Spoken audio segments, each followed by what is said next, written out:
Thank you very much. I'm going to dispense with that if I can. Can everyone hear me all right loud? For those of you who don't know, Seamus Heaney is an Irish poet who was buried 3 weeks ago today, actually, on the 2nd of September. He was 74 years old. In 1995, he won the Nobel Prize for Literature. Since then, actually at that time, he was a professor at Harvard. He went on to be the poet at residence in Harvard, and also served as a professor of poetry in Oxford. He's considered by many to be the most important Irish poet since William Butler Yeats. But I think poets are men of their times, and I think audiences also reflect their times, and my time is much more Seamus Heaney's time than Yeats's, so I actually much prefer Heaney. He was born in Mossbawn, which is a little farm in a rural part of Northern Ireland, and a lot of his poetry reflects that rural upbringing, his family's farm life, his relationships within his family, and of course the Northern Ireland Troubles. So I thought I'd start with a couple of readings from his first major collection, which is called Death of a Naturalist, and these aren't the ones I had suggested previously, so I'm sorry to John for giving bad information. The first one is called Digging. Between my finger and my thumb, the squat pen rests, snug as a gun. Under my window, a clean, rasping sound when the spade sinks into gravelly ground. My father digging. I look down, till his straining rump among the flower beds bends low, coming up 20 years away, stooping in rhythm through potato drills where he was digging.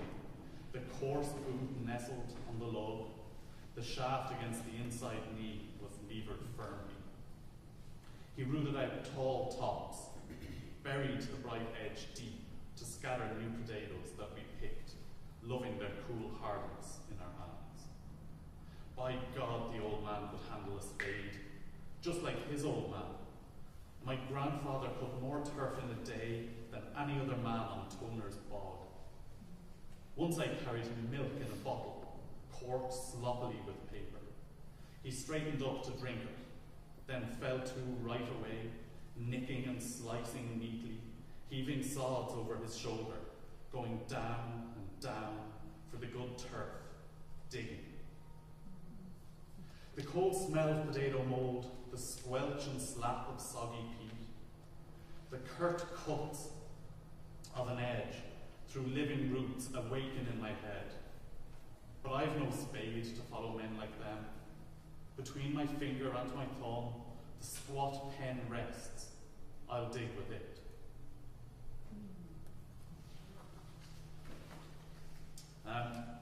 The second poem I'm going to recite is a poem called Bogland. This is one of the ones I suggested, and it's a poem again, you'll see the rural Irish setting, but it's talking beyond that to history in Ireland, and that's the history of the Northern Irish Troubles.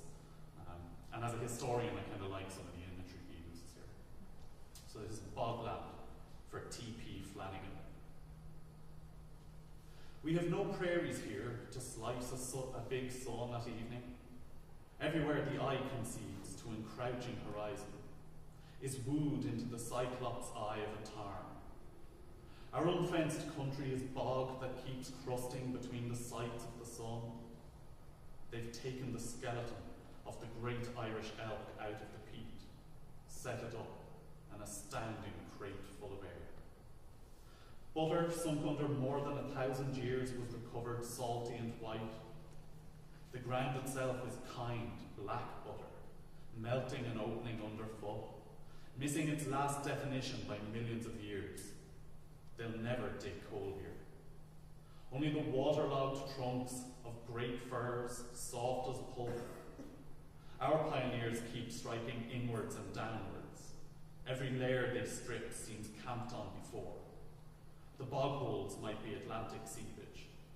The wet centre is bottomless. And if I might be indulged for one more quick one, is that all right? This is a love poem, which isn't something that one really associates with Heaney a whole lot, but his wife obviously was featured a lot on the news at the time of his death. This is one that he wrote for her when they hadn't been married all that long, and I guess it speaks to the universal message of marriages that require work and that aren't always smooth sailing. So it's called scaffolding.